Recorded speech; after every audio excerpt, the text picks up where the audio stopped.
That's you in the script. You're H2, Tanya. Oh, shit, my bad. That's you. That's you in the script. I told you I don't know who I am yet.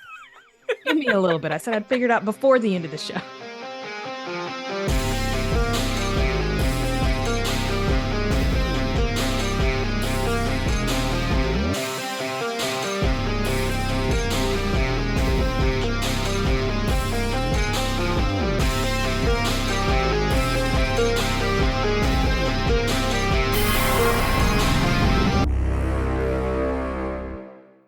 Welcome to the Skiffy Fantasy Show's Torture Cinema Thanksgiving special. Wherein we learn why every job should be a union job. That is correct. Very much so. This job should have been unionized a long time ago. Are we talking about podcasting or the movie? Both? Oh, there's no fucking We way can we'll ever be multitask. unionized. We don't pay. We don't pay. Like, our entire crew could unionize, and I would still be like, we still have no money. Like, you could demand pay all you want. All I could promise is I could get you some fucking hot sauce from Taco Bell. That's it. Yeah, hot sauce. Anyway, I'm Sean. Oh, I'm Tanya. Are you sure? I don't know. I'm going to figure it out before the end of the show, though, I promise. I'm Jen. Welcome. And on today's show, we're going to talk about what we're drinking and also Black Friday, a 2021 horror comedy directed by Casey Tebow, written by Andy Greskoviak, and starring Devon Sawa, Ivana Bakero, Ryan Lee, Stephen Peck, or Stephen Peck, depending on how you want to pronounce it. He didn't say his own name in the movie in which he played a fictional character, so I don't know. Michael Jai White, and the one and only great and amazing, super awesome, superior B-movie actor, Bruce Campbell. Woo, Bruce Campbell! Woo, Bruce Campbell! This was selected by our Patreon supporters at patreon.com/SkiffyandFanty, who they all voted. And there was a whole bunch of Thanksgiving-themed movies, and they went, you know what? This is the one. And so that's why we're watching it. So honestly, I think that this one, we can actually say thank you. Legitimately. Yeah. Because we could have watched Thank some you. other shit. But before we get to Black Friday, a friendly reminder that we want to hear from you. Share your comments with us about this and past episodes at skiffyandfanty.com/listener suggestions. We want to put together a listener mailbag episode with your thoughts, questions, topic suggestions, and more. So get those thoughts in right now. Or we'll send a giant phlegm monster to ruin your local corporate toy store. Yeah. That will turn into a giant Karen. Oh my god, it does turn into a giant Karen, doesn't it? True. Yep. Yeah. Oh my goodness. You're right. This movie is really on point. So on point. All right, so let's get on to what we're drinking before we get to the summary of this movie. So, Tanya, what beverage are you imbibing at the moment? Well, Jen and I talked about drinking frizzled hens from our new show, Afflicted, but I did not have a chance to go out and grab supplies for that. So all I had is Fireball and Dr. Pepper. And so that's what I'm drinking. It's Fireball and Dr. Pepper. Is it good together? Fireball and Dr. Actually, Pepper? it's super tasty. Like, I'm really like, I ran into another situation where I did not have any liquor. And so I was like, I have Fireball, so I'll just like mix it together, and discovered that it was really good. So now I actually like buy it because I choose to drink it. Have you ever tried Jaeger and Dr. Pepper? No, but I've had bad Everybody tangles has with had Jaeger. bad tangles with Jaeger. Everybody drinks Jaeger wrong. That's why. They drink it to get shit-faced instead of drinking it like as a beverage made of like 8,000 different herbs. Yeah. Because it's Fair. amazing with Dr. Pepper, because they're both of All the right. anise based, so it's a really delightful drink. Oh. I shall If you're try it. not drinking it to get shit faced. Why else would you drink? Well, I don't get shit-faced anymore because I'm too old. Yeah. I mean, I don't either anymore. Yeah, Like, I used to. I'm just making a joke. But yes. Yes, so Dr. Pepper and Fireball. The holiday drink. The holidays.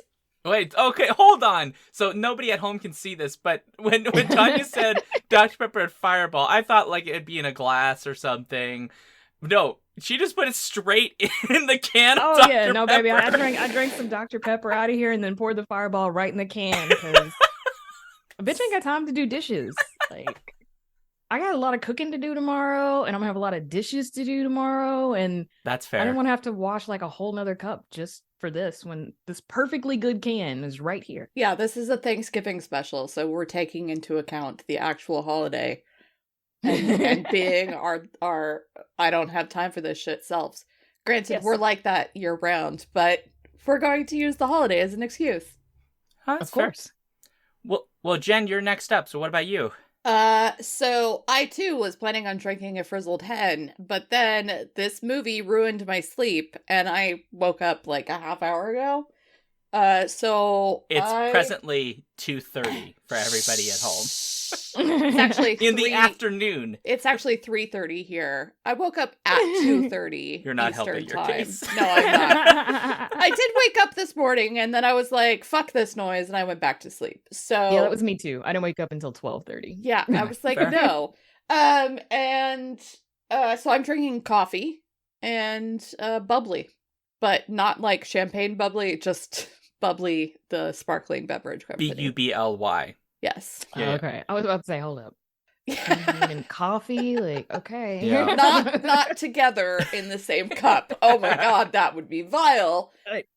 Yeah, that would be. Oh no, that would not work. No, that would not work. So, but I'm trying to like cleanse my system with a water, and bubbly is just flavored water. So, and then obviously caffeine is necessary for the continuance of my existence. So, Fair.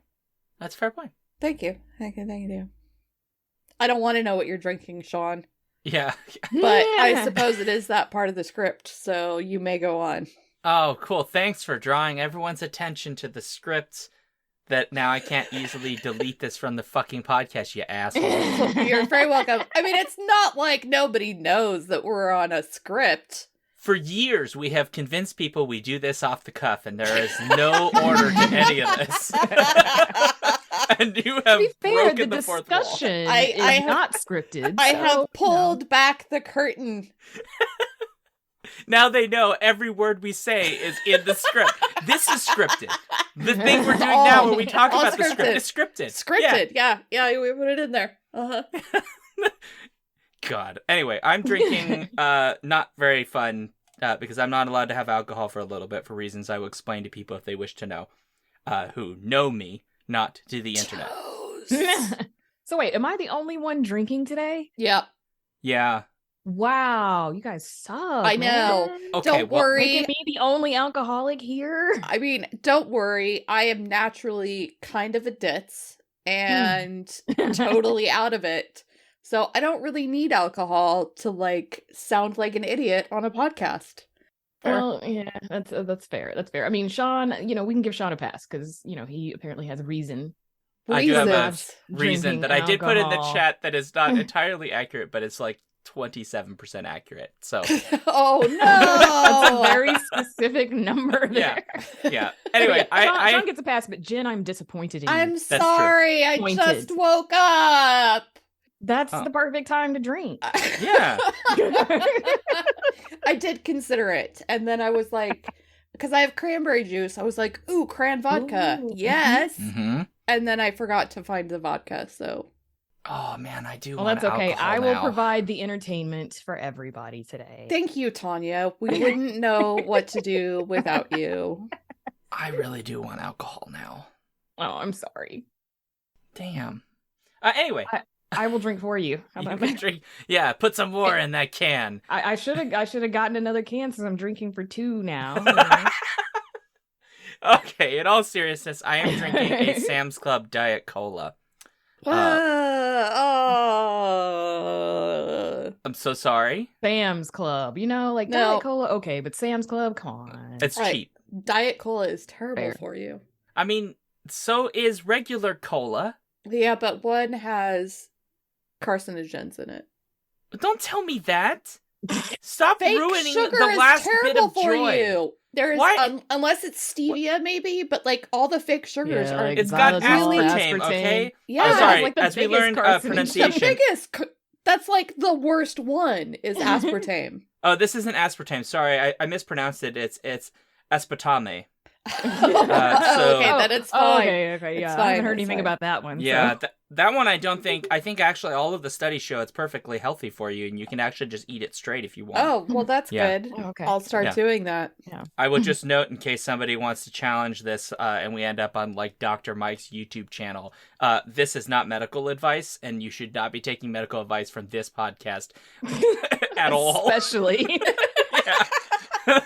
We're about as reliable as Dr. Oz when it comes to medical advice. Actually, I think we're more reliable because we'd actually tell you what we said was bullshit. Yeah, whereas that's Dr. true. Oz would just double it down. Yeah.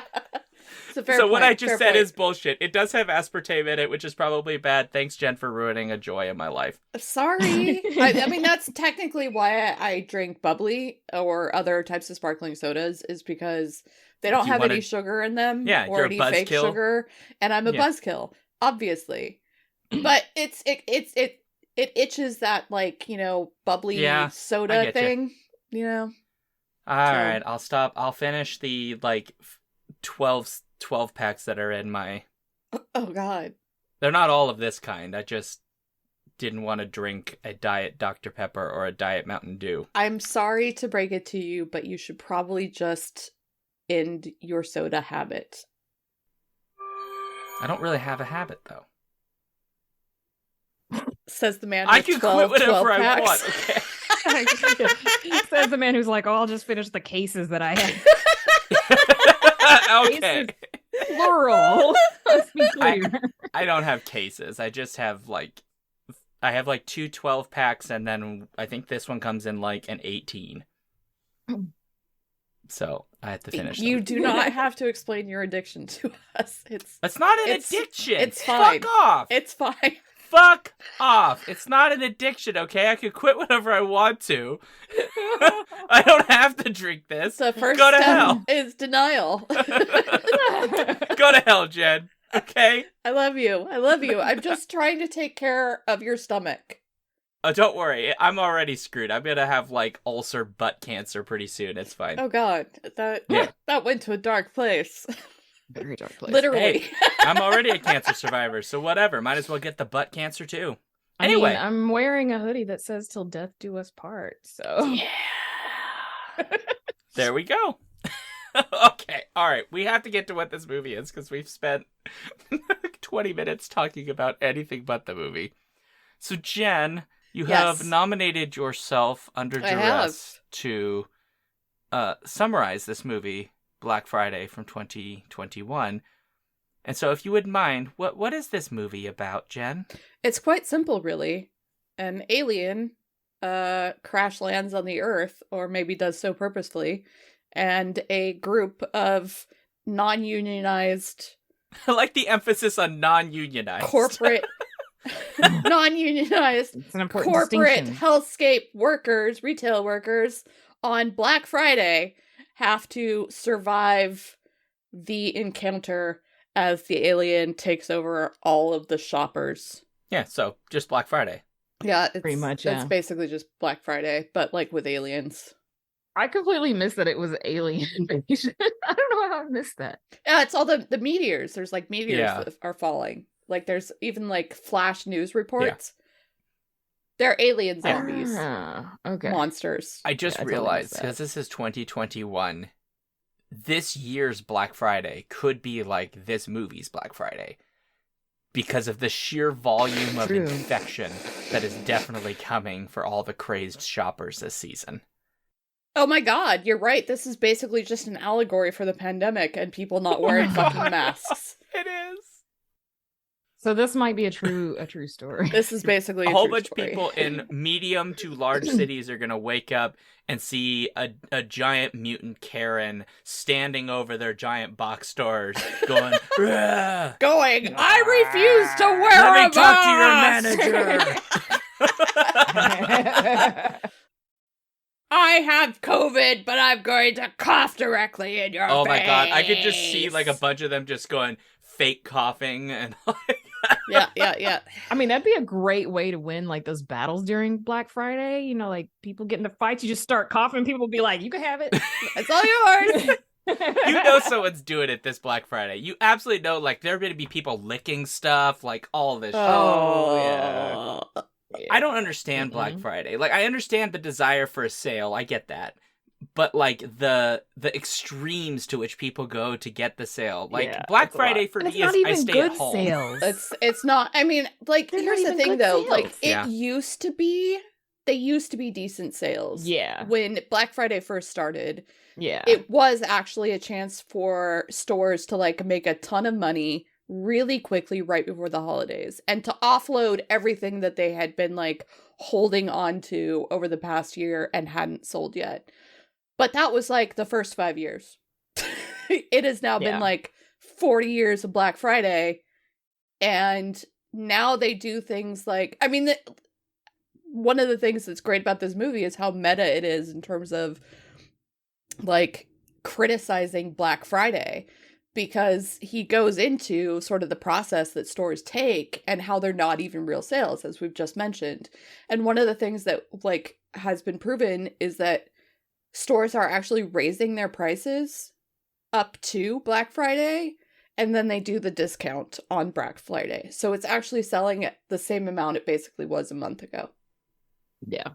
Except, well, on the big items, the box items. Like, On yeah. the big items, Yeah. exactly. And then Or on they the others, manufacture specific stuff just Yes. for Black Friday. Just for that's, Black like, Friday, yeah. It's got all the same specs, but it's made with, like, cheap shit and it's gonna break down. Yeah. And And like, it is unfortunate that, like, Black Friday has gotten as, like, ridiculous as it is, but because originally it is sort of, it was a way for people without a lot of buying power to get things for their families. And then it became a monster unto itself, not unlike in this film. right. Totally This correct. film is about the horrors of capitalism. Exactly. This is, like, the first blatantly anti-capitalist movie I think we've done for Torture Cinema. I can't think of any other that has done this. I mean, I haven't been in torture cinema for a while, but yeah, no, in my years on the show, no. I can't think Not. of any. Yeah. Mm-mm. No, usually they're not this political, I will say. Which may be to this movie's credit for, like, trying to have a point, because we've watched a lot of movies that didn't bother. And then failed at that as well. Oh, yeah, Right. yeah. We've had films where, like, we don't actually know what the film's about. What is this movie about? I don't know. Or films like Thanksgiving, which is just about an evil turkey that murders people. That sounds delightful. Yeah, gobble gobble, motherfucker. Why haven't I gotten a movie deal yet? Like, honestly. I mean, Right? I'm just saying, if you and I want to reboot Thanksgiving, we got this. Yes. Yeah. do it. We could do it. They're not going to give it to us, but you know what? We can find, look, we could just make a movie about, like, a sentient can of cranberry sauce. Oh my god. that I murders mean, it would people. basically be the fluff, right? Yeah. Isn't that what it's called? The fluff, but cranberry sauce? Yeah, I am down for this. let's do it. Yeah. I don't know what the puns are going to be for that, but we'll figure them out later. So. Absolutely. You've been canned. Oh god. Okay, alright. So we gotta get to likes and dislikes. I'm gonna suggest we get to dislikes first because I suspect all of us actually liked this movie, and we should end on a happy positive note, which we normally don't do. So, I'm gonna have Jen go first. Jen, Fantastic. what is a thing you did not like about this movie, and bonus points if what you say is amusing? Oh, sorry. I can't give you anything amusing because they had Negative to throw 10. in a fat joke into the film. And Oh, where's the... Oh, because at the end, yeah. yeah, Go which on, was really explain it. disappointing. So, like, they're running away from the zombies, and they're not even freaking running. They're walking through the zombies, and yet Bruce Campbell has to make a joke to the fat black actor about how he's slow and juicy. Yeah. Oh, yeah. I remember And I was now. like, it's out of nowhere. Most of the jokes in the film are not particularly problematic. Like, Yeah. they're not. They're not anything particularly offensive. But then you hit that point, and they're like, fat joke, haha, it's so funny. Yeah. And that was disappointing, because otherwise I really liked the film. I hate saying that. I still laugh at myself for saying that. They do that. Actually, they make the same joke again when they're running. They get outside in the dumpster and they like abandon him, and like they just do it visually because he's obviously not keeping up with their running, and they make that joke essentially again. Yeah, they call him Juicy, and you're like, why is this the joke that we're going with here? There's just no reason. There's never a reason to have a fat joke ever. Like the joke's unnecessary because like the fact that he's fat, like that's not the joke you can make there. The joke you can make is like, oh, you're a sassy asshole. Like that's why I'm and leaving you behind. Shill. Corporate shill. Like, well, you really Yeah. want to steer clear of the sassy asshole. Like I mean, that's a problematic 'cause he's aspect. gay, But yeah. he is. I mean, that's what they were going for though. Right. That Yeah. he is a black Yeah. gay character, which is probably the only like even like that was probably the worst part of representation is that they decided to kill both of the black characters, but like Yes, they did. the fact that one of them is a sassy black man, which is like why did we always go with that stereotype? It's fine. Like there are sassy black men and more power to them. That should be a positive thing and not what it's usually seen as, which is a negative trait. And it is Which is what they presented it as here because they attach Exactly, it yeah. to the corporate shill, which is what Tanya was pointing yeah. out. Yeah. So it's Yeah. you know, his was the most like problematic character in the end because like those two, all of those things, sassy, gay, fat, black man.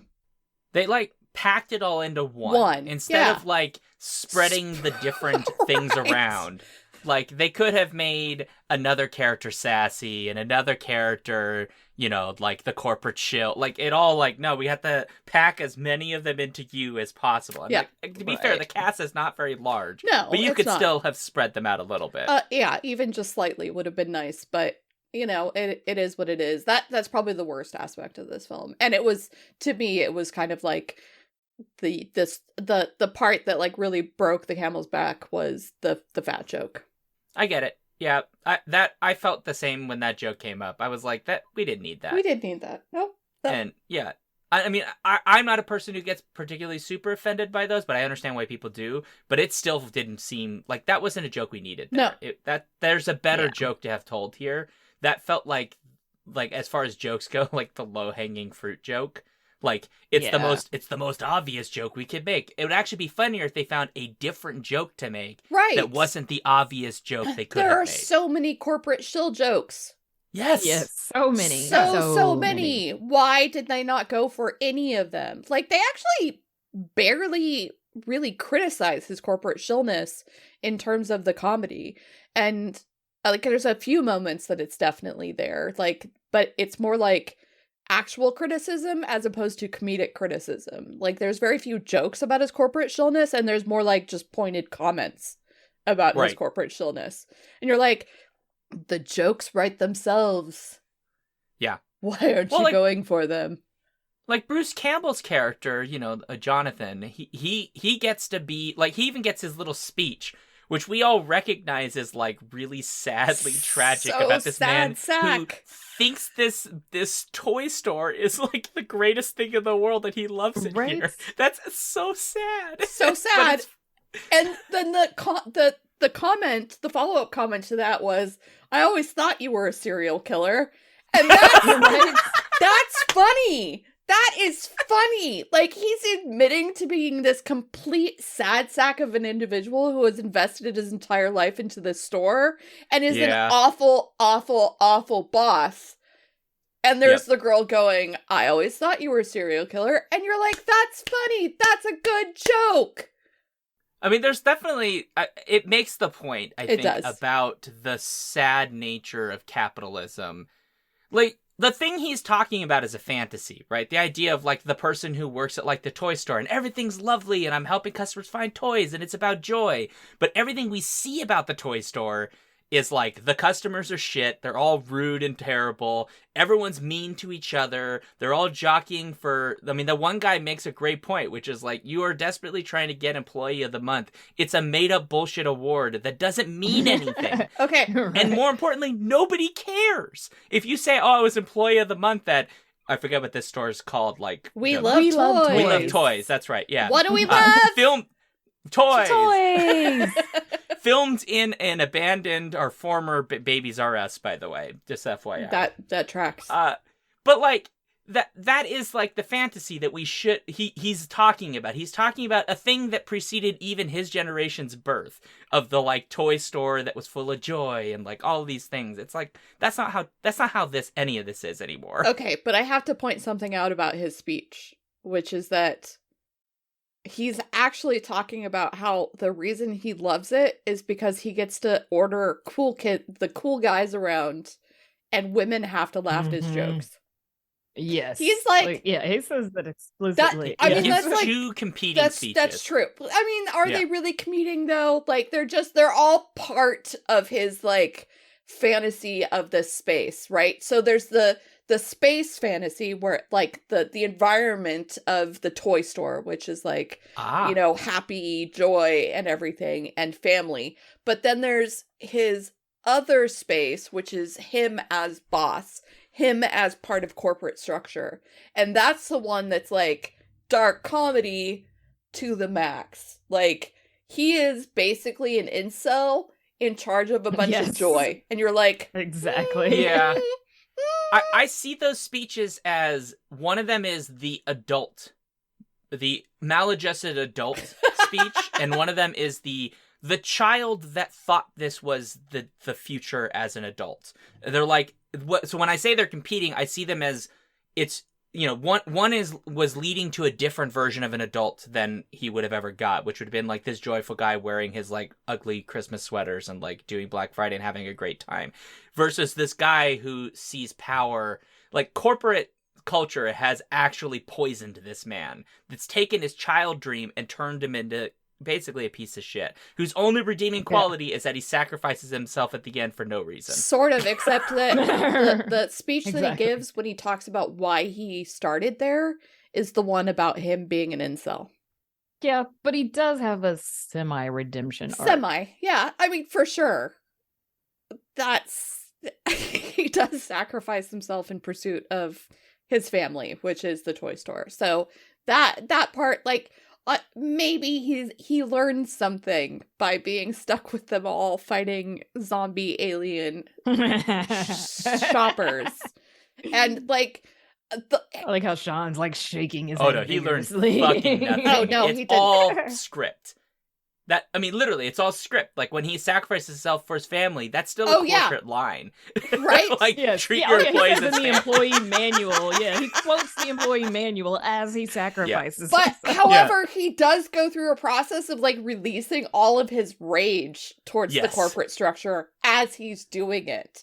So there's like the Yes. great irony of like him quoting the manual is like he was forced to think of you all as family. So I'm gonna rethink that scene because I think you're onto something. The I irony. mean, his character's tragic in a way. Yeah. It's just we just don't agree with like any of his life decisions. Right. Terrible decisions. Well, he's a Well, so terrible, bad. terrible man. So Yeah. I assume, Tanya, you caught the little Easter egg because I forget the character's name, but the main male actor, not the young one, the older one who's dating the young lady. Devin You Sawa were- / Ken. Do you know what movie he's from? Tanya would know. Oh, we like looked this up yesterday and I forgot. Final Destination. Yes. He's the lead actor in Final Destination. I'm Yes, sorry. The fact yes, that that's neither of you go straight to Casper is like really telling you how old I am. He's not in Casper, is he? He is. He plays the He He's the is. baby human, boy. He Yeah, plays we the looked it up in human Idle form Hands. of Casper at the end. Oh, he was the cute Casper. Yeah, Aw. so like Devin Sawa is exactly my age. We're both 44 years old. So like I had a thankfully completely age-appropriate crush on him when he was in Casper, even though I think he's playing like a 14-year-old in that movie or something like that. And you're like, no, you're not 14. You're my age. This is ridiculous. Yeah. But so is Christina They try Ricci. to- Like, they're both my age. This came out Yeah. when I was 16, I think. Wait, Christina? Christina Hold on, Ricci's I gotta- 42. Really? Yeah. She didn't look it though. No. No, she Devin she basically Sawa does look 44, I always thought but she was he's younger than me. he does look 44. he looks 44, but he's like He he's still a does. very attractive 44. So like I've had a crush on that man since Casper. Is all I mean, I'm saying. You know what it is? He looks like a dad. Yeah, but he looks like He does. he looks like a hot does. dad, Very much so. Yeah, I get it. which Yeah. is like, you know, points to him. So even though in this he's playing a bit of a sad sack himself, so I mean, he is a bit of a sad sack. They're all sad they're sacks. all Like, sad sacks. They're all sad. Yeah. I think the only one who's not is Michael Jai White. It's just because he's the only one I think who like knows he's just there for a job. Yeah. Like, that's- Yeah. Like Yeah. Which brings, to me, if we're ready, I can talk about my dislike, which is the fact that they killed him. The most competent person, like, that motherfucker had like a nail gun, like he was ready to go, right? Like, he's the one that should have survived. However, I will say that I believe that it was intentional, because they did have a line after he died where I think it was Ken that said, like, if they got to him, what the hell are we gonna do? Yes. So they acknowledged that they killed this, completely competent, highly skilled black dude, big black dude that, should have had this on lock. They killed him to show how bad these monsters really were. So, they were kind of doing like, I feel like they intentionally kind of did a nod to the whole, like, let's kill the black man to show how bad the monsters are, because that is a horror movie trope, and I'm glad that they acknowledged it. But damn it, Archie should have survived till the very end. Like, he should have been the lead character, or like Ken should have had, his something. Like, the dude with the nail gun in the toy store, really, like, nah, he wasn't gonna die, and don't get me wrong, Archie seemed like a very good guy, but I do not see himself sacrificing his life for that one kid. What's his name? Oh yeah. The germaphobe. the germaphobe. The one that's I don't always know. with the I hand remember his name. sanitizer. Kyle. Like, I or can see him something. like wanting to protect him, but being like, no, go ahead without me. Like, no, Archie, like, It's Chris. they did by the way. not. Wait, hold on, that's his Chris? name? His name's Chris. Okay. Chris. Well, Damn Archie. it, Archie wait. No, is Archie Michael is Jai Michael White. Jai Yeah. Oh, White. Archie's the yeah. black guy. Okay, I was about to say, Chris hold up, is did the I mention kid. Chris is the germaphobe. Okay, yeah. But yeah, but like, Archie was so like competent, like clearly like, I'm not dying tonight, and then he's like, no, go ahead without me. Like, no, that didn't vibe for me. Like, I can see him like trying to protect people and fighting with them, but not being like, no, go ahead and leave without me. Like, nah, bitch, you need to stay here and help me. Like, Yeah. I helped you, you helped me. The only reason he did that is that he saw the bite, and so he knew he was done for anyway. See, I don't think that he actually got bit. Like, the thing's like wrapped around his arm, but I didn't get the impression that he had been like infected.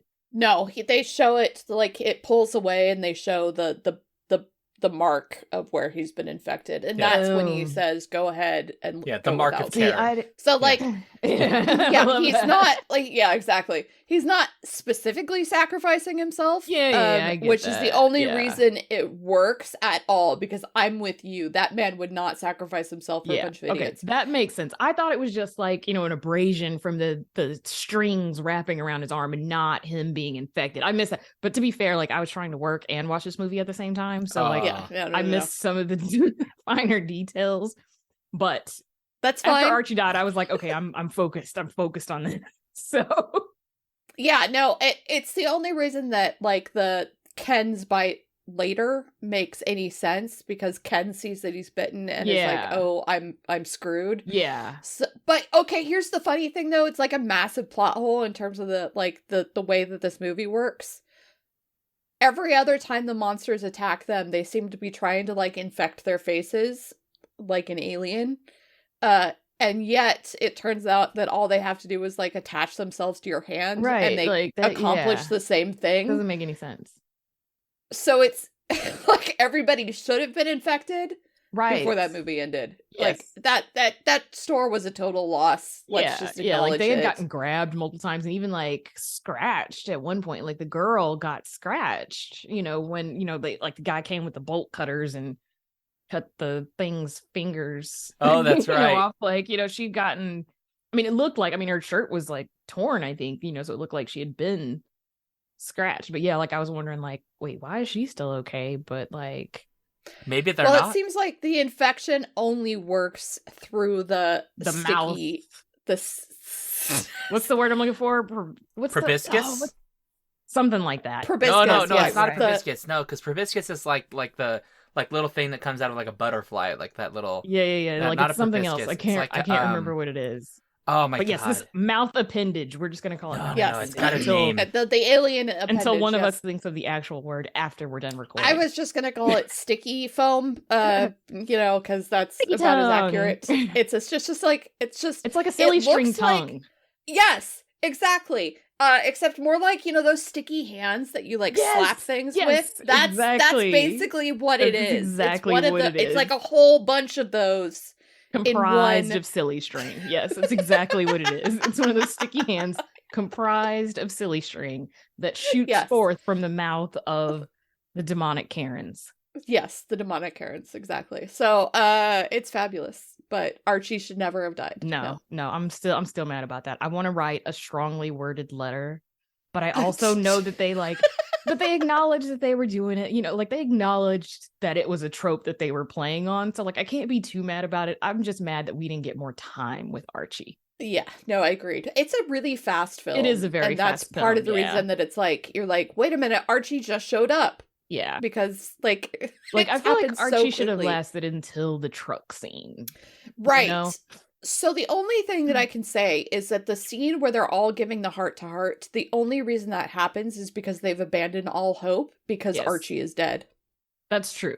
He's literally the only competent person. Yes, and they know that the entire store, and they are right. So I'm happy about that. It's just I'm sad because I really liked Archie. Like more Archie. I'd rather him make it to the end until Ken, but Ken had like kids and shit. So I guess I got to be happy that his daughters didn't lose their dad. Archie might have had kids, and we'll never know. That's true. And that's smart writing. That's the thing about this movie is like it was actually really smart writing. Like there is no plot. Like I feel like they got some really outstanding writers and they were like, here's the plot of the movie that you have to write, and they did a really good job with the box that they were put in, is the feeling that I got from this film. Like it's not a bad movie, it just doesn't really have a plot, and the special effects are kind of but it's okay. Like there's a place for horror movies with terrible special effects. Like that is a whole genre of horror film. Like I'm okay with that.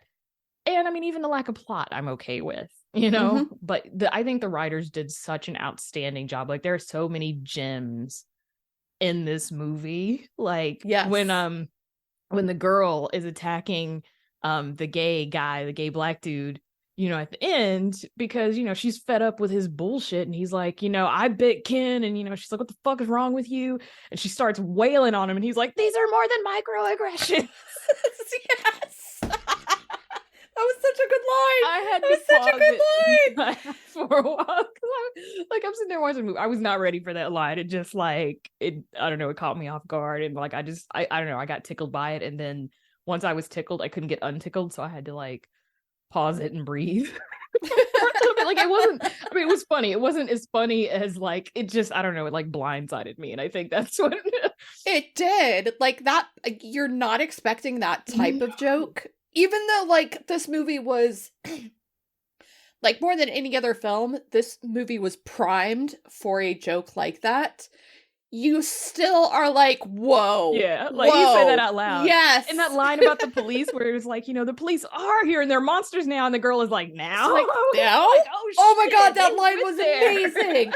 Amazing. Nailed it. I'm sorry. We're not talking about the light shit. I'm sorry. Yeah. I just want everybody to know that this entire time while you all were having this specific conversation that I was still listening to, I was desperately trying to figure out what the word is for the... Oh yeah, I heard the clickety clacking. Yeah, we heard. Did you figure it out? Yeah, apparently it's just proboscis, and Oh, well, So- I'm glad that Okay, you just well, spent then 5 there you go. minutes Yeah, so trying I to figure wasted- out the word that we already knew. I wasted all Now, this time. now the And- audience knows for sure that that's Sure, the right yeah. word, and they can go Yeah. forth into the world True. and say this word and not look stupid. Well, here's how I And- figured out what the correct word was, which I think everyone will appreciate that I've done this, which is I decided to look up the anatomy of the facehugger from Alien. Oh, in yeah. order to And- see, so I found an anatomical diagram of what a facehugger's parts are called, and that's how I found out that proboscis is in fact the correct term for what we're talking about. So Fantastic. if you didn't know I'm glad. that every mega Karen basically has a proboscis whose purpose is for delivering infectious material to make more mega Karens. Wait, is it a proboscis or is it an ovipositor? Well, it's both. Okay, so it can be both? In the case of this movie, there are no eggs delivered. Yeah, I think. Nope, it just delivers infectious material. Oh, okay. So it's not an ovipositor. It's not it is just a depositing proboscis. eggs, it's depositing viral matter in this Viral movie. matter. Okay. Yeah, I Okay, really cool, find it cool, amusing cool. that we're trying to make this super scientific. But anyway, regardless, the I face mean, I'm literally writing a book on monster biology, so I'm fascinated by Yeah, this yeah. discussion. This is very, very important. yes. Research but Right. but yeah, so an ovipositor. Let me. is just eggs. Yeah, Okay. and it's more of a function and not like an anatomical. Part? Yes. Right, so you can have a proboscis that is also an ovipositor, I think is the Right. correct thing. So an ovipositor is just a Yeah. tubular organ through which a female insect or fish deposits eggs. Now this, I think we would have to argue, is half viral, half humanoid, because it repurposes hominid biology for its reproduction. So Yes. it just, I guess, it doesn't really have an ovipositor, because it's No, not it's not insectile or fish. Mm-mm. Well, no, I mean, because an ovipositor doesn't necessarily mean that it has to be No, insectoid literally, or fish. that's what Because that means in zoology. what I'm saying is that the face hugger It- is literally an ovipositor. The proboscis in that is an ovipositor, and you cannot argue that that is a fish or an insect. But it's not an ovipositor. No. So the face hugger specifically, is. ovipositor is for fish and insect. Well, then what do you call It's a tube proboscis. that? It's a reproductive proboscis. Look, don't get I'm mad gonna- at me. I'm just telling you what I'm reading on the internet, which is totally where I got my biology degree Obviously. from. Right. Yes. And the internet is always accurate. Speaking Okay, of well- speaking of scientific problems with this movie, the Karens like morphed into these weird things, like their mouths, like their facial structure changed, like almost Yeah. immediately after they get infected, and it's like, okay, now you got these giant teeth. Like, where did all that calcium come from? Like, did they leach it from the bones to grow these teeth? Like, in 5 minutes. But Just but, like babies. scientifically, like how did so much bone structure change in such a short amount of time? These things are like werewolves in that sense, that they Yeah. shapeshifted Yes. so quickly. They're like And it- many, like different, and like zombie. Yes, Undead they're like an related. amalgamation Yeah. of. Can we hold off on talking about this aspect because it's one of my favorite parts? Oh, of the Okay, movie. yeah. Is your like to do with the dental care treatment for all of the zombies? Yes, Okay. it specifically is about the fact that once they become zombies, they're just going to have a terrible, terrible, terrible time finding a dentist. Yeah. And they're not going to have insurance for it. So it's really going to suck for them when their teeth start rotting Well, out. especially with the attitude they show, because once they Oh, become yeah. mega Karens, like they're just Yeah. constantly telling you you're not doing your job right, and then will mush you. Like nobody's going to provide them service. No, Mm. no. No. If anything, no, this no, is no. exactly what we needed to destroy the philosophy of the customer is always right. Yes. Yeah. I mean, it is interesting that this film is both about how the customer isn't always right, one, and two, how capitalism is evil. Yes. Yes. Oh yeah, it's it's fucked up.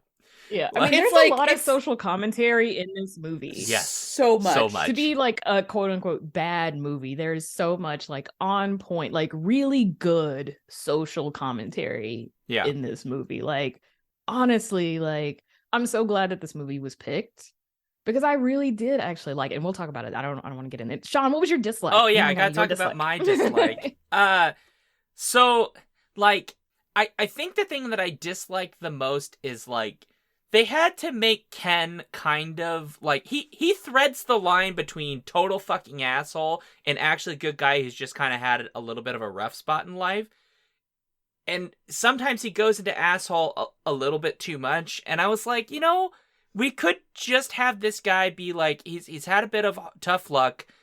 He's working at a fucking toy store, and he's got these lovely kids he loves with every fiber of his being, but he can never give them exactly the home they want.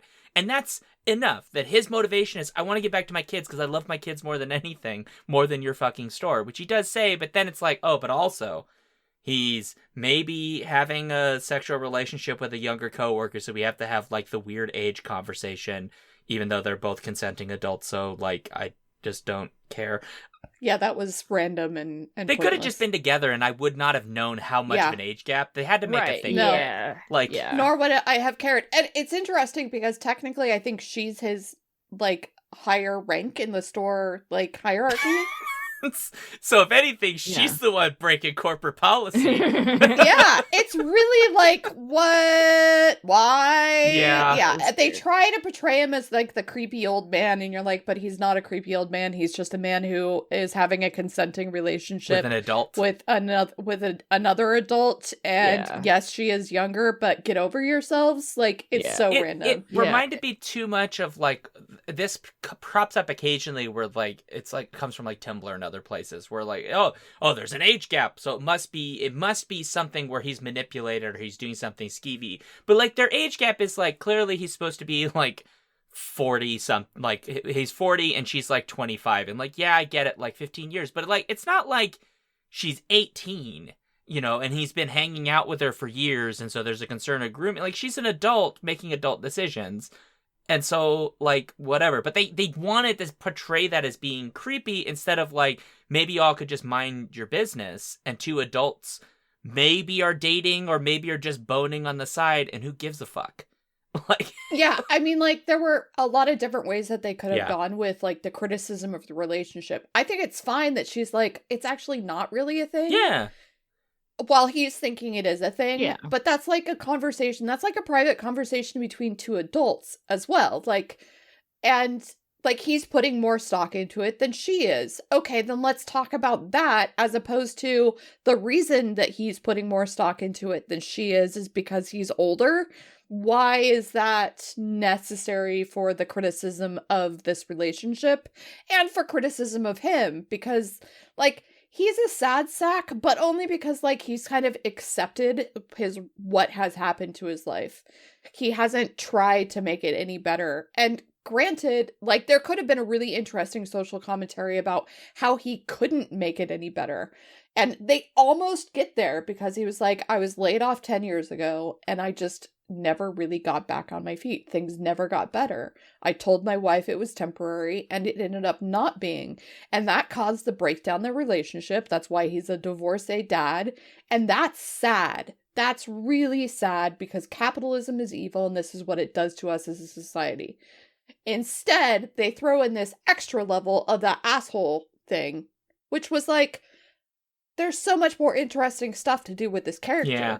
We can even talk about how, while being sad, he's tried to become the cool kid because he's like, well, I'm working in a toy store. I might as well act like I'm 12, I mean, go with that. That's what I would do. That's fine.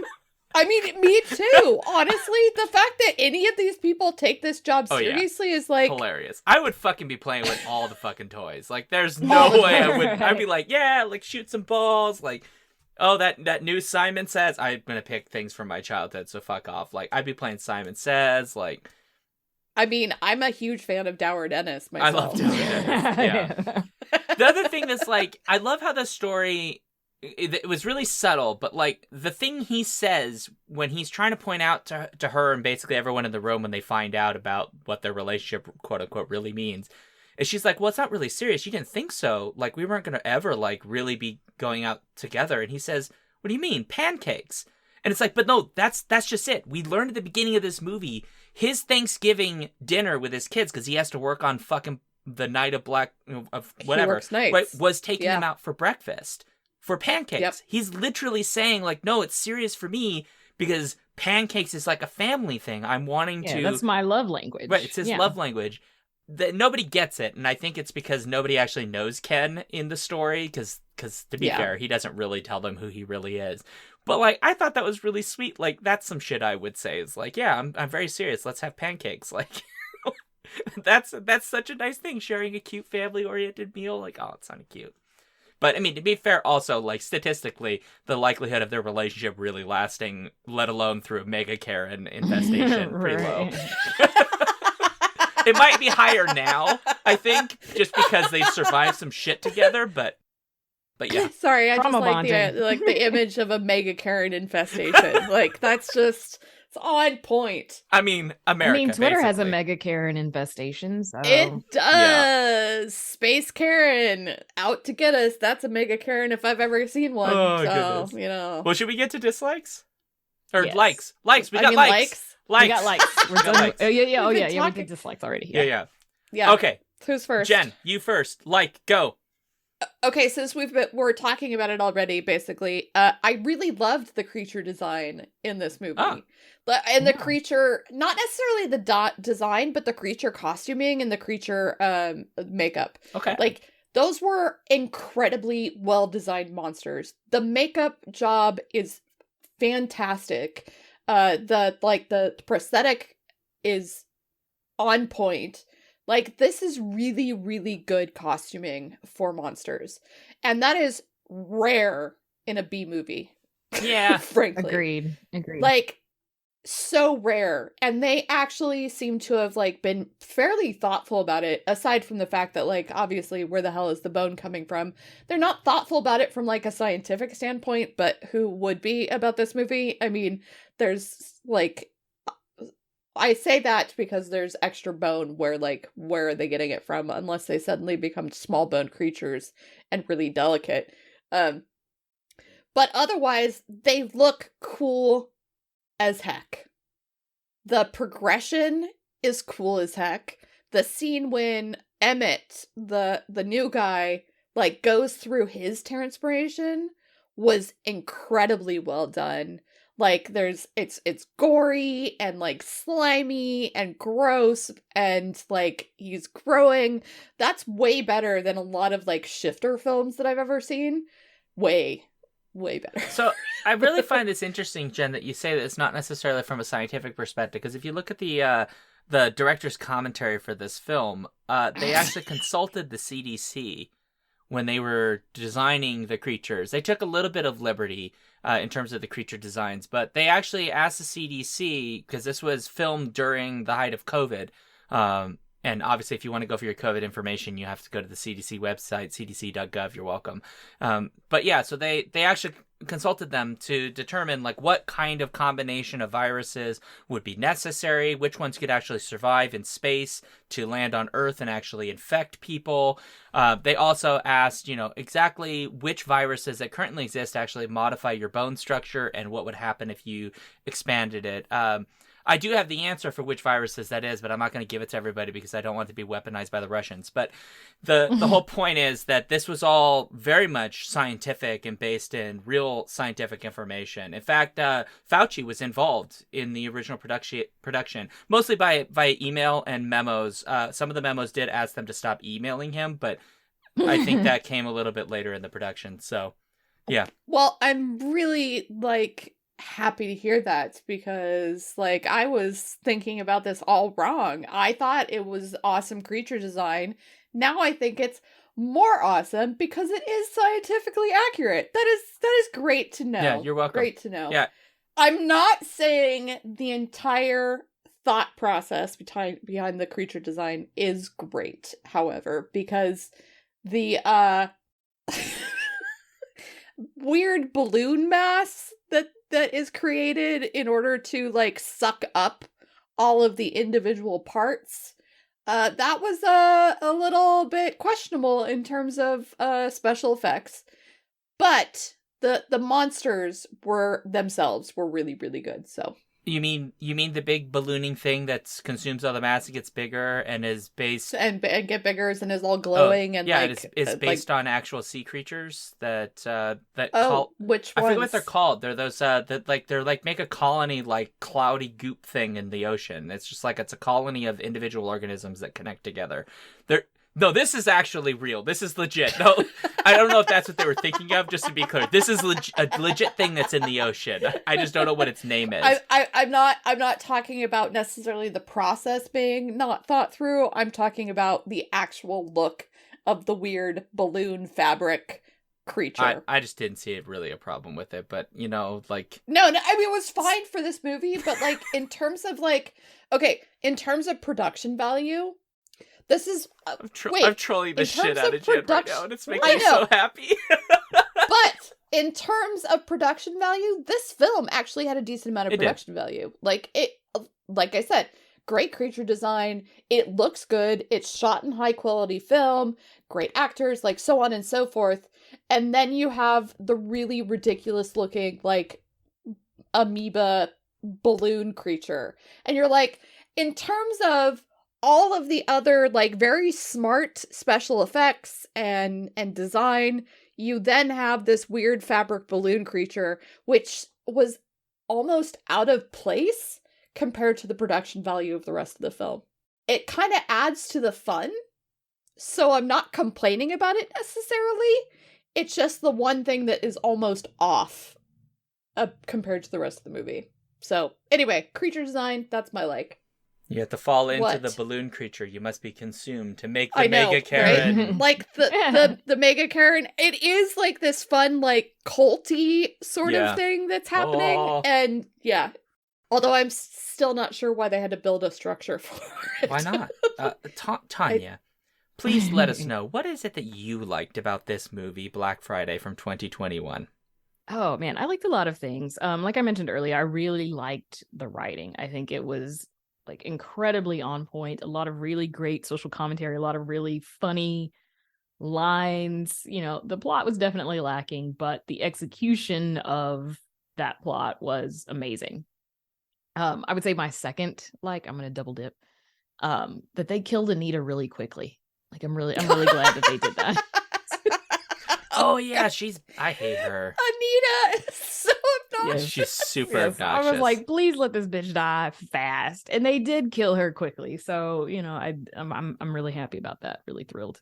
It's all very mean. I did not have to endure her. Yeah, she was. I mean, like honestly, like she was the Karen of the store. Yeah. Honestly, so it was kind of appropriate for her to become part of the Mega Karen. But at the same time, like, again, some really smart social commentary with that character. Because she even talks about how sad it is that people are, like, trying to, like, invest themselves in this minimum wage job as she's talking about herself. Right, yeah. And you're like, Girl. wow, you have been completely consumed by the capitalist, machine you are that a zombie. Is literally consumed you. And so it's appropriate that she dies as early as she is, because she literally is part of that, like, the Mega Karen. Yes. 100%. It's amazing. Like, Anita was a great character to really expose that, like we have Brian, who's a corporate shill, obviously. Jonathan, who, for whatever reason, like, 100% believes in what he's doing. And then you have Anita, who's, like, the worker bee that is, like, out to destroy all the other worker bees. Yeah. I really liked Ruth, though. Oh, Ruth is hilarious. Like, there's this line, I can't remember, like, she was with, what's her name? The young girl, what's her name? Don't remember her anyway, she and her name, were like watching the video monitors, while everybody was trying to, like, close the door to escape and all of that. And there's a line about something about consensual fuck partners, and she does like this jacking off hand motion. Yes. It's like this 60-year-old woman that's like, are you guys consensual fuck partners? I love it because it comes out of nowhere. Yeah. Oh, and then her line where she was like, my first Black Friday, they segregated shoppers by race. It's like, that's a great your mama joke. Like, your mama. Yeah. And what's funny too about that one is that Archie looks at her like, what? Right. Girl. And she just, What are you even talking about? she just says it with a Black smile. Friday hasn't been around that long. Like, Yeah, she was great. I was sad when, she got killed, by the monster police. Yeah, fair. Yeah, she was really cute. And they did seem, with the exception of Brian, they mostly wanted to take care of Ruth, and they're like, we can't. Yes. Ruth can't run. What do you mean? She's Right, she's too- elderly. yeah, she's too elderly, but we gotta protect Ruth. Like they were adamant Yeah. about protect Ruth Yes. because, which was like, oh, that's so nice. Like they're protecting the old people. Like, oh, they didn't just abandon her, which I super appreciate. Yeah. So, oh, and it's Marnie, by the way, is the female character's name. oh, Yes, yes. And again, we have more social commentary with the cops being the ones that are kill one of the characters Right, yeah. because of the whole idea that you call for help and by the way, you're going to be Right. killed. I'm glad that it was a white person that got killed by the police instead of a black person. Like if the police had killed Archie, I'd have been pissed off and I probably would have turned off the movie and been like, I can't talk about this movie because I didn't finish it. Mm-mm. Yeah. Mm-mm. I think they made the right choice of because the Yeah. person that would most likely want to rely on the police would be Ruth. Yes. Of Oh, that yeah, group. absolutely. Yeah. Yeah. And the fact that that's what kills her, I think there's a bit of extra irony there. Yes. Yeah. So, super appropriate. yeah. Although I think a lot of people are learning the hard way, unfortunately, that you actually can't rely on the police very well. But, yeah. Yeah, very hard way, like being, run over by one of their cars. That's one of the many As- hard ways you can learn that hard lesson. Yeah. Very hard ways. So, yeah. Well, great. Yeah, I liked Ruth. What's your So I think I actually just really appreciate how anti-capitalist this movie is. So Yes. anti-capitalist. I'm raising my fist. Nobody can see it, but I'm raising my fist here. We all have our fists up.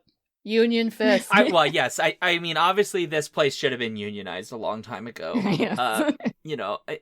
There's just something about you can't make a comedy about Black Friday without making fun of the concept of Black Friday. But I didn't expect how much this was going to rip into the corporate environment that makes Black Friday even a thing, let alone the culture which supports it.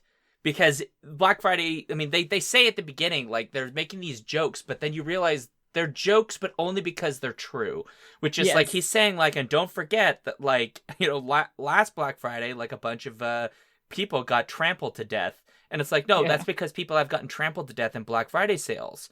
Right, and they had to make OSHA rules Yeah. because people got trampled to death. Yes. And it's Yeah. it's funny because you're doing that nervous laughter where you're oh, and Yeah, then it's to cover up the fact that deep down your soul pain. hurts. yeah, that you're oh, Yeah. yeah. But I mean, that's the thing that I think that's what makes great comedy that tells those hard truths, not the kind that makes fun of people, especially punching down, that's to me not comedy. That is, you're lazy and you're not good at your job and you're making jokes at the expense of other people to lift yourself up, which I think is a shitty thing to do as a human being. But when you're telling the hard truths about society, revealing the bullshit that is everywhere in society and making it funny, that's the original job of the court gestures. That is the history of comedy. That is the origin of comedy, is to do exactly what this movie did. Yeah, I'm with you 100%. I Yep. think this movie's funniest when it is actually making fun of the very thing in the systems which it's about, right? That are in the title, implied in the title. It is less funny when it's making jokes at the expense of people who really don't need to have jokes told, the low-hanging fruit jokes. Those just, they're I could see maybe a younger me would have laughed at some of them, but I think if I watched this I couldn't have watched it when I was 16, but if I could have watched it when I was 16, I probably would have laughed at the fat jokes and there's some gay jokes and I probably would have laughed at them. But if I watched this now as after growing up a lot, I don't think I would find those jokes. Those would be the ones that wouldn't land anymore because they wouldn't. The jokes that are funny are the ones that you take a minute to unpack in your head and you go, oh, that's kind of dark. There's some real meat to it. Yeah. I mean, this film, Black Friday, is the very definition of a dark comedy. And so it has a lot of moments where it is taking a very serious look at all of those evils and then also lampooning those evils.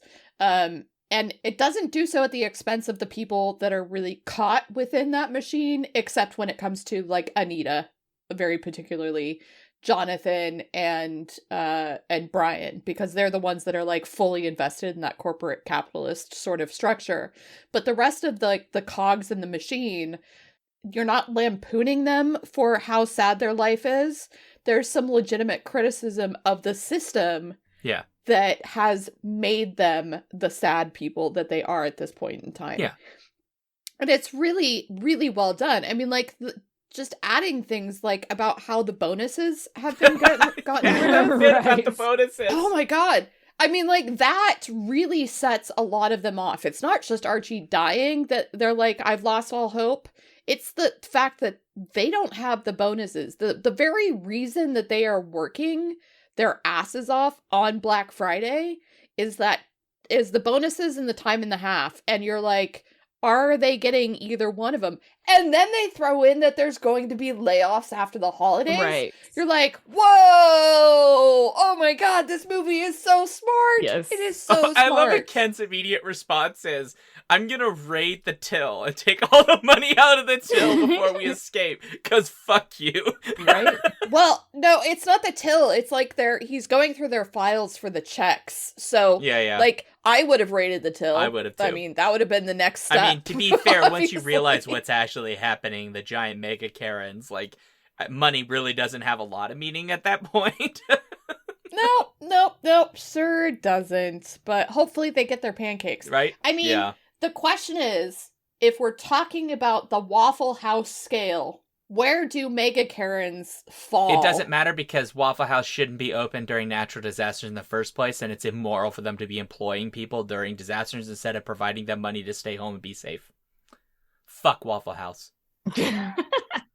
Fair point. Though I agree with that, I'm still curious about the Waffle House scale of this I film. feel like this is still below a category for Hurricane, I think. Because they like the Mega Karens, when they do show up, they're not very mobile. They spend a lot of time moaning, and they can be temporarily distracted by a corporate shill trying to talk to them like a customer. Yeah. So I Yeah. feel like the U.S. military probably would be able to take care of this problem. I mean, they were able to take care of one just with like a small fire and Yeah, like forklift, one a forklift. Yeah, the and a forklift. forklift Yeah. and a forklift I love that. going at high speed. Okay. Love that. So They actually do at multiple times in this movie set something up at the beginning that comes to fruition somewhere else in the movie. The forklift is a big one because it's a throwaway line about the kid, Chris. Is it Chris? Yeah, Chris. Yeah. He's like, oh, I learned how to forklift at a job where you don't have to forklift at all. Right. So Trying he to get can get employee of the month. Yeah, exactly. Yeah. And you think Yeah. that that's a No. throwaway line about, look how sad it is, like how Yeah. hard he's trying for this thing that doesn't matter. But Oh, it turns please. out And at the homie end, he comes needed through it. with the forklift. Like he's got a plan. He sees the forklift and he's like, I've got an idea. I did not expect the fashion in which they use the Yeah. forklift, but the Yeah. minute he said that line, I'm like, oh yes, something's getting killed by a forklift. Yeah, baby, bring it. It's really clever. Because it's brilliant. Obviously, using a forklift to kill something, I'm here for it. I mean, it's basically like this movie's version of Ripley in the giant mech Oh, yeah. machine. Yeah. I mean, like ovipositors and all, or rather proboscis and all. This is basically Alien, but on Earth. Yeah. I mean, it is. It's got a very similar vibe as, like, it's kind of a bunch of different horror movies kind of crammed together. It's good. I don't know. Look, I think we've got it. And we should probably get to, like, our final thoughts and grades on this. But I feel like I know what all our grades are going to be because I think so. nobody hated this movie. No. So, Tanya, I would like to know your final thoughts and your grade for this movie, please. Oh, my final thoughts. Man, I really did enjoy this movie. I loved the writing. I loved that it was funny. I loved the social commentary in it. The only criticism I have is, there wasn't much of a plot. And, the way that they handled the, gay, fat, black character, I felt like was not in line with the way that they handled a lot of other things. So I would give this movie a B+. Damn. All right. So that's a B+ for Tanya. Jen? Tanya's a harsh critic. I gotta say. But I also have a decade of torture cinema experience. So I'm going to give it an A, actually. Wow. Because even despite the punching down at a couple of points and the sassy, gay, fat, black character, who is like, that's like a major bruise on this film. But even then, this film, especially as compared to the history of torture cinema that we've gone through, and just as a B movie, is honestly a really smart film. And the social commentary is on point through the entire thing. And it sneaks up on you sometimes as is, this is more than microaggressions. Great line. I mean, honestly. So great. And the police one, now? And the police one. Oh my God. That caught me completely unaware. So good. And production values are high. This is a solid horror film. It is an extra solid dark comedy horror film. And I appreciated all of those things about it. So highly recommend. I'm glad. I was excited about it last year, and so I'm extra thankful that people reminded me it existed so that I could watch it. Fair enough. Yes, I give the patrons an A+ for choosing this film. Patrons definitely get Yeah, an they A+. thought they were going to get us with this one, and they did not. No, they failed. Failed miserably, suckers. Well, my final thoughts. Look, the obvious thing is that its present score on all of the relevant platforms that provide us with scores is incorrect. Because the rule for every movie that we do on here is that it must get either below 6.0 on either Rotten Tomatoes or IMDb. And presently, it has a 4.6 out of 10 on IMDb, and it has a 65% on Rotten Tomatoes. Now, I would say that the Rotten Tomatoes score is much more accurate than the IMDb by a very long mile. But I would even go beyond that to say that this film, if graded appropriately on the scale you should be grading it, which is as a B movie, this film is way better than 65%. This is a very good movie for all the reasons we've already said, including great social commentary, a lot of fun little lines, decent production values. Bruce Campbell. Bruce Campbell. Bruce Campbell. Really? Bruce Campbell. Michael J. White. Michael J. White. Come on. Yes. I mean, I'm less enthused by that. I understand that he can punch me dead with just his pinky, but I would like to see more facial expressions from Michael J. White. So what? No, I need other. I want expressions. Exactly as many facial expressions as I get from Michael J. White. Here's the thing: I like Michael J. White, but if he's gonna be in a movie where he makes mostly the same facial expression, I expect more punchy kicky. The nail gun was cool. Don't get me wrong, but he should have done some roundhouse kicks or did a knee to the face or some shit. They should have had a little bit of budget for stunt. I'm just saying. All I'm saying is if that man keeps that face while he's having sex, I still want that. Ew. Okay. Do not disagree. Okay. Right? He can glare me into submission is all I'm saying. Wow. Ooh. Okay. Yeah. Now I need some Michael J. White erotica. Where he glares someone into submission. Oh my God. The hotness. Okay. Well, that totally derailed my final thought. Thanks, y'all. It's your fault for inviting the two of us together. That was a mistake. That was your mistake. Although, to be fair, this was a less sexual episode than I've been on before, so... That's true. It could get real nasty. I make a sexual joke every episode, and the fact that Jen did it and I didn't do it this time, is huge. So yeah, I mean, I basically do it in every episode that I'm in, so. I mean, it's pretty normal Same, for us to talk same. about a combination of sexual acts, sex toys, probably illegal sexual acts that are impossible to do with the human body. And yeah, that's just our show.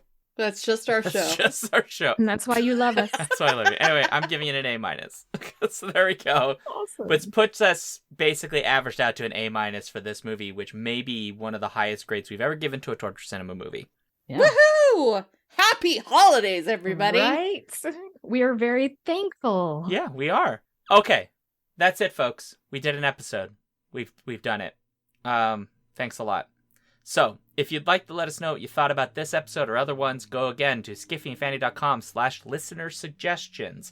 You can follow us on a variety of social media places. We're pretty much Skiffy and Fanty everywhere. You can find all of our present social media accounts at Linktree /Skiffy and Fanty. That's linktr.ee. We're on lots of things, including Twitter, Instagram, Mastodon, Facebook, and more. And I say and more because there'll probably be 15 new social media sites that'll appear by the time this episode's done. So we'll be on those eventually.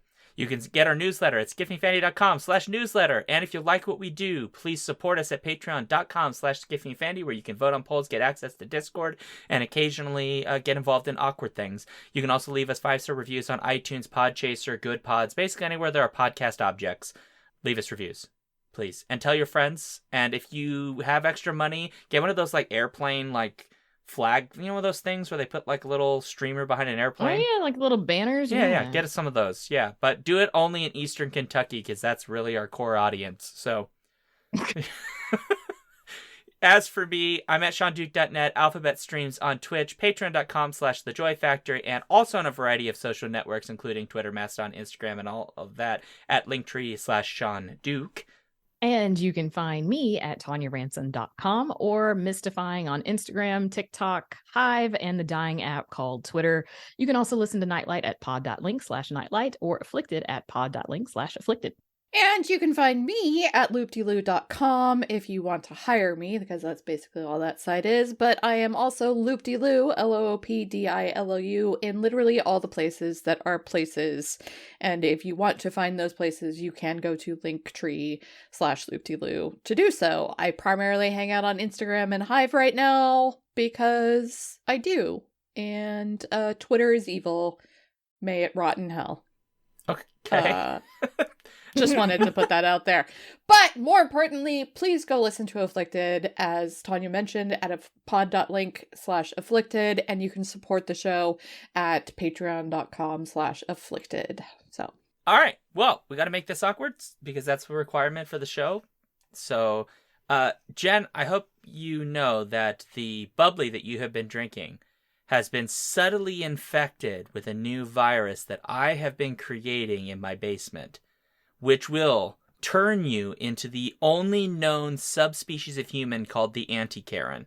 Ooh, the superpower. Anti-Karen. Yes. Now, we don't know exactly what your powers will be. Most likely, it will be that one of your hands will automatically turn into a cell phone that's always on and recording to Instagram. Most likely. I'll take Yeah. it. That's a good Yeah. one. The other possibility is that when you're in the presence of a Karen in public, they will just melt. Oh, that's even Yeah. better. Oh, you've got to find Elon Musk. I know. I mean, he's gonna melt anyway with his, like, weird jello ass. Although, in the case of this film, I'm actually kind of disappointed that I am not just a Karen, because if I was a Karen, I would definitely be getting nailed by Michael Jai White. You're welcome. Oh, wow. Okay, and on that note, awkward ending and scene. Bye, everybody. Goodbye, puny humans.